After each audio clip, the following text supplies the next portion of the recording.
Hey everybody. Today I'm going to do a video about something which somebody commented. On my last video, somebody commented with a question that I think I'm going to sort of try and talk about. And it was from someone called Obrod7080. Sorry if that's pronounced differently. Obrod7080. And I'll just quickly read it for you. So it says, "Hi George, have you got any general advice for how to start out in the scene? I've been playing open mics and have my first longer gig booked in next week, but I don't know how to market myself. I've got enough material for an EP and would like to get it recorded, but can't afford to pay for studio time. I'm not sure what the next step should be. I'm just writing music and nobody's hearing it at the moment." Yeah, so it's obviously it's a very difficult thing to kind of know what is the best sort of route to go, especially when you're starting out. Like, what should I focus on? What should I kind of do? How do I go about just even getting a gig and things like that? So I read a few questions in that, which was, so advice for starting out in a scene, how to market myself, also like how to pay for studio time, how to kind of record and do things like that.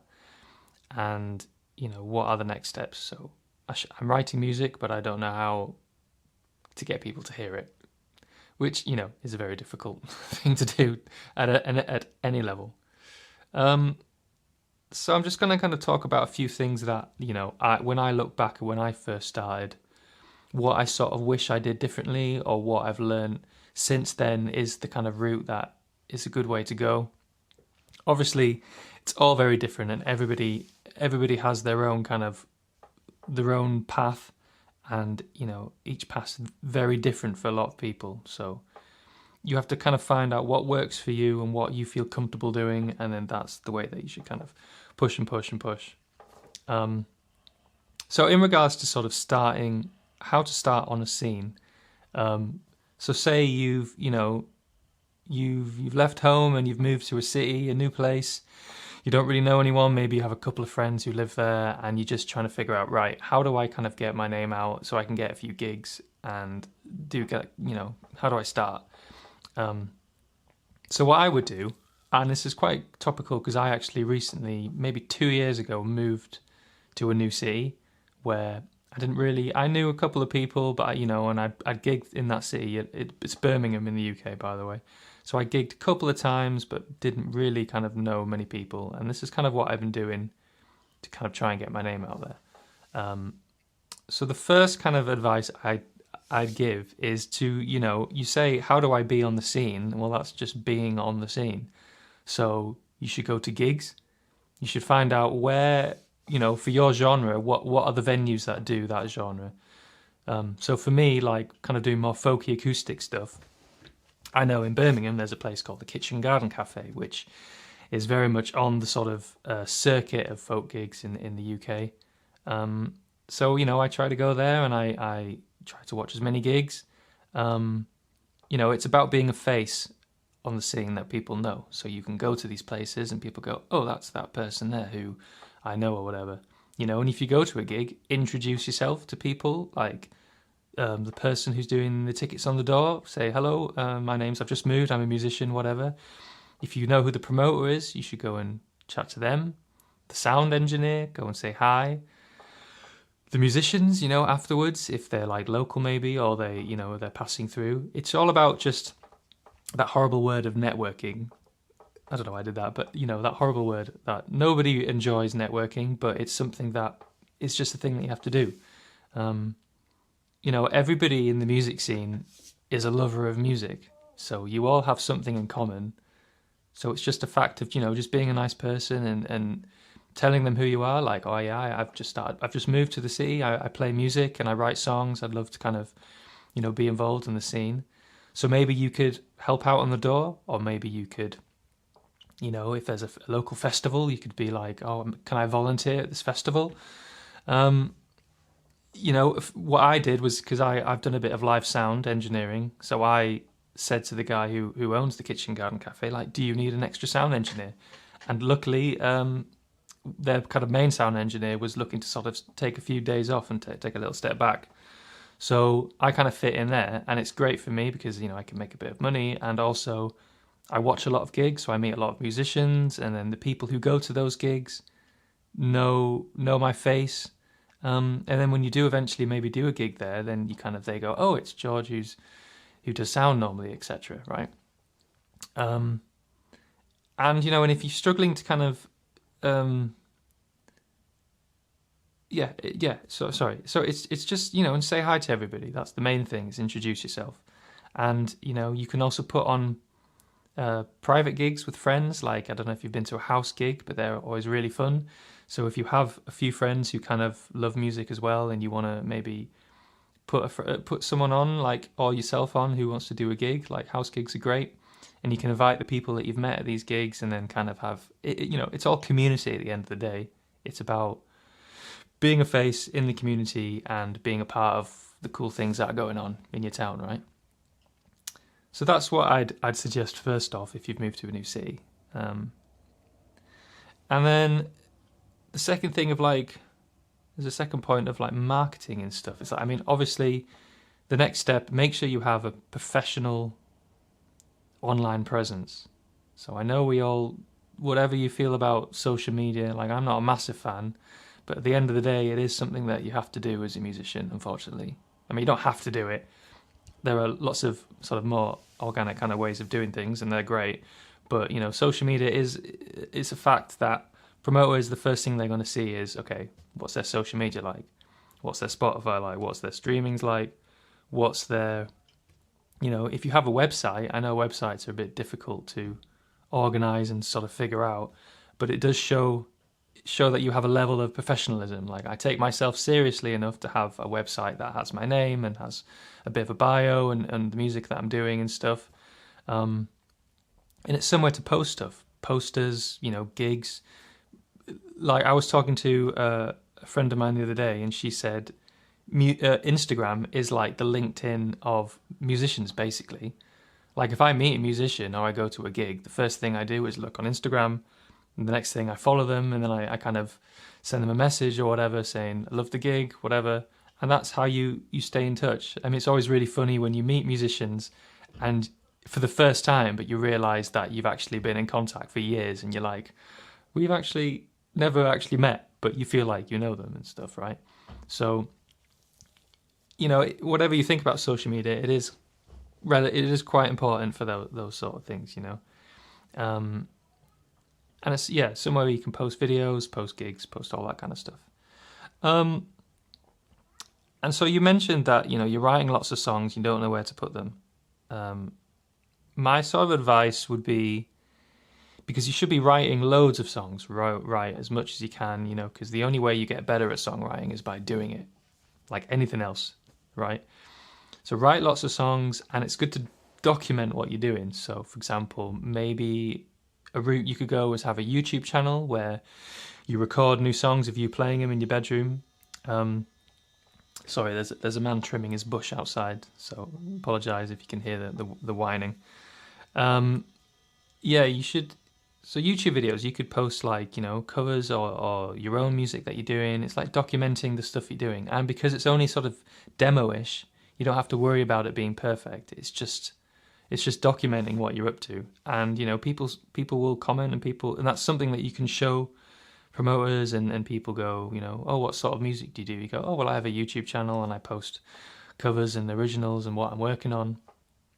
Or if YouTube's not your bag, you don't want to have a face in front of a camera, which is strange, I know. I'm still getting used to it.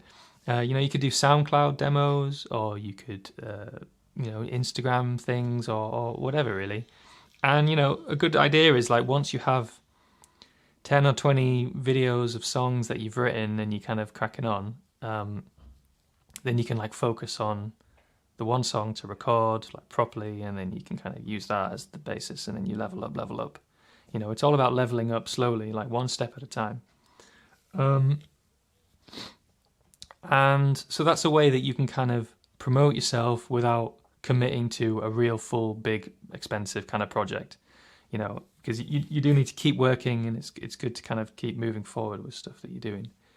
And then, you mentioned that it's about, you have these 4 songs and you want to do an EP, but you haven't got, I know recording's expensive, and you're figuring out what's the best route for that.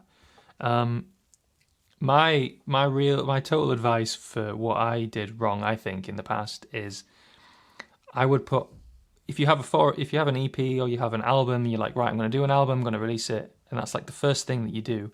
I really think you should put all that effort and energy and money that you're going to do on this EP and just put it into one song and make that one song professional and the best thing you can do. And like, then you can maybe have a bit of money to put into a bit of marketing or a bit of PR kind of thing. I really believe that one great recorded song can take you much further than like an average, not a great recorded or an average kind of album or an EP or something. I would potentially save the album for when you have a bigger fan base. So when you actually have people who might buy something later in the line. For example, you could take those 20 songs that you put on YouTube and you can maybe see, which one do I think's the best, which one do I prefer, which one seemed to resonate the most with people, and then you can just focus on that one song. And then it just gives you a head, because doing an album is difficult and it takes a long time. It takes, a year plus just to kind of figure it all out. So having one song which you can really focus on, I think is a great way to just go, this is what I'm working on and I'm trying to focus to make it the best it can be, and like, obviously there's a lot of routes I can take with this video, but I'm trying to just give little snapshots, and if there's one in particular thing that you want me to focus on, then I can do a separate video on that. But you mentioned saving money for the album, for whatever you're recording, for recording time. I would suggest maybe starting like a separate music savings, or like you can either open a separate bank account thing or just have, a pot that you can remember. And that is specifically for music, and that's for your music and like recording time and everything that goes around this bracket of your music. And, it's, say you have a support gig and you make 50 quid from that goes straight into your music account. Or you go busking, that money goes into your music account, and you sell some stuff online or whatever from your streaming, goes straight into your music account. And then you have something which is specifically for that. And, say you have your paycheck at the end of the month, maybe you can put a little bit of money from that into your music. I don't want you to kind of put everything into it, because that's not what it should be. It's about longevity, right, in this. So yeah, you save up the money eventually and slowly, and then, I know it's expensive, so if you want to do the whole shebang, it's going to cost probably 600-700 quid to do a song well, because studio for a day is 250-ish, to get it mixed professionally, 250-ish, mastered properly, maybe 60 quid, and a bit of PR to get the artwork done and photos, whatever cover you want to do. So you have to kind of, be prepared to spend something like that. You obviously can do things cheaper if you want, and that's just whatever you want. If you want to go lo-fi or you can record it yourself, that's brilliant. That's kind of what I do. So I try and record everything myself, and then I send it off for mixing and stuff, and I do my own mastering most of the time. But if it's something that I want to get it well done, then I get a new pair of ears who, professionally can do it well. So I'd suggest kind of, having a separate account that you can kind of focus on, right, this is how much money I have and how much I'm willing to spend. And also if you have friends who kind of, do a bit of photography to get a sort of a mate's rates is always great for the album cover, or you have someone who's quite savvy with recording, you could go and do it with them. But you do want to try and get it the best you can be, because if you have one great product or one great thing that showcases you, then you have you have a better chance of kind of being taken in a professional light, and the promoters would be more willing to maybe give you support gigs and kind of do like that. And the other piece of advice, if you're going to go to a studio, is make sure you do all the pre-production beforehand when you're not under the clock. So that means knowing exactly what you're going to do before you go into the studio. So you go, right, the guitar part is this. I'm going to have the vocals like this, double tracked or whatever. I'm going to have my friend's going to come and play piano. So you have to think about that in the budget. You know, so you know exactly what the song's going to sound like before you go to the studio. So then you go to the studio, you go, right, nailed it, nailed it, and then done. And then, you know, you're not wasting time kind of figuring out whatever, because at this level, maybe you don't have the luxury for that. You know, maybe later in time you could have 3 days in the studio and then you can kind of work on 2 songs at once and then you can kind of go, right, I've got a bit more flexibility or whatever, right? So, yeah, start simple.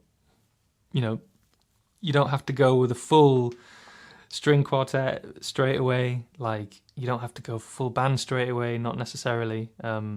You can kind of make things work in a simple setting. Like a good song shines no matter what the instrumentation, no matter what the kind of thing is. So yeah, that's I know this is a very long-winded video, but that's my advice for like recording is like focus on the one song and make it as best as you can, you know. And then once you have that good song, you know, open mics are great. They're a great way to kind of play and work on your craft and kind of get used to playing in front of an audience.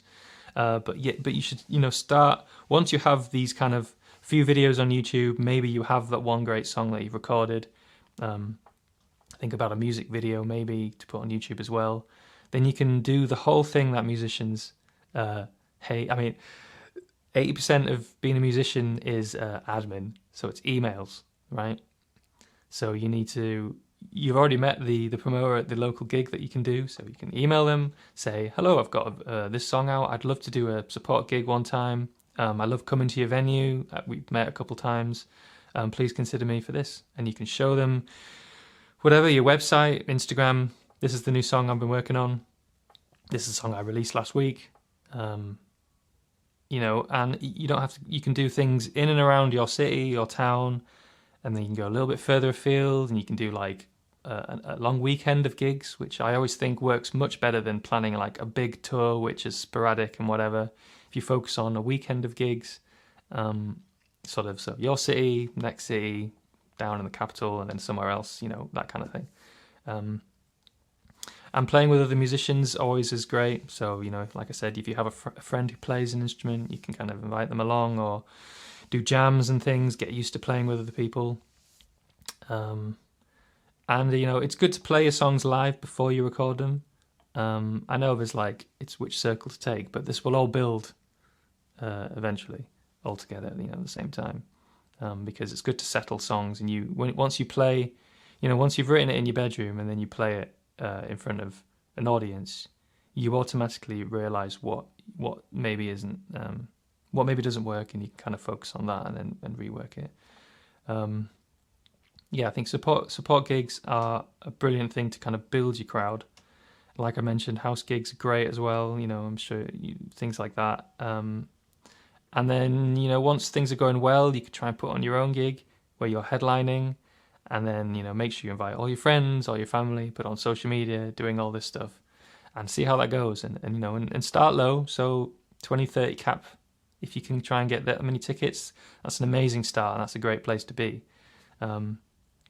You know, and try not to gig too much, because if you're gigging every weekend and you're writing the people, they might not want to come every weekend. So save the big gigs for like, right, this is the big thing, this every 3 months or every 6 months, this is the big one that you're going to invite all your friends to, and then the rest, open mics and stuff, is used for practice and whatever.